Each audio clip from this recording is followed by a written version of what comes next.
ഇപ്പൊ നിങ്ങൾ വിചാരിക്കണ്ടാവും ഞാൻ മാൾട്ടയിലാണോ അതോ കേരളത്തിലാണോ എന്ന്. ശരിക്കും പറഞ്ഞാൽ മാൾട്ട ഒരു മിനി കേരളമാണ്. എവിടെ നോക്കിയാലും നമ്മുടെ മലയാളീസ് ഉണ്ടാവും. മാത്രല്ല നമ്മുടെ കേരളത്തിൽ കിട്ടുന്ന എല്ലാ സാധനങ്ങളും നമ്മുടെ മാൾട്ടയിലും കിട്ടും. പക്ഷെ കഴിക്കുന്ന സാധനങ്ങൾ മാത്രമേ കിട്ടുള്ളൂ കേട്ടാ. എന്തൊക്കെ പറഞ്ഞാലും നമ്മുടെ നാട് തന്നെ. പിന്നെ ചെറിയൊരു വ്യത്യാസമുണ്ട്. നാട്ടിൽ 10 രൂപയുടെ സാധനമാണെങ്കിൽ ഇവിടെ നമ്മളൊരു 50 രൂപ കൊടുക്കേണ്ടി വരും. പക്ഷെ എത്രയൊക്കെ പൈസ കയറാലും നമ്മള് മലയാളീസ് ഈ സാധനങ്ങളൊക്കെ വാങ്ങൂട്ടാ.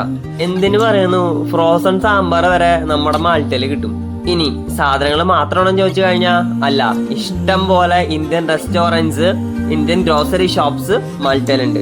മാൾട്ടയിലെ വർക്ക് വിസനെ ഷെങ്കൻ വിസ എന്നും പറയും. ഈ ഷെങ്കൻ വിസ വെച്ച് നമുക്ക് 29 യൂറോപ്യൻ രാജ്യങ്ങളിൽ ചുറ്റിക്കറങ്ങി വരാം. ഇപ്പൊ നിങ്ങൾ വിചാരിക്കണ്ടാവും ഇതിനൊക്കെ ഒരുപാട് പൈസ ആവില്ലെന്ന്. അങ്ങനെയൊന്നും ഇല്ലാട്ടാ. Flight ticket, food and accommodation, ഇതിനുള്ള പൈസ മാത്രം കയ്യിൽ കരുതിയാൽ മതി. അങ്ങനെ ഞങ്ങളുടെ യൂറോപ്യൻ യാത്ര അടുത്ത ആഴ്ച ഇറ്റലി പോയിട്ട് സ്റ്റാർട്ട് ചെയ്യാണ്. അപ്പൊ ബാക്കി വിശേഷം വേറെ ദിവസങ്ങളിൽ കാണാം.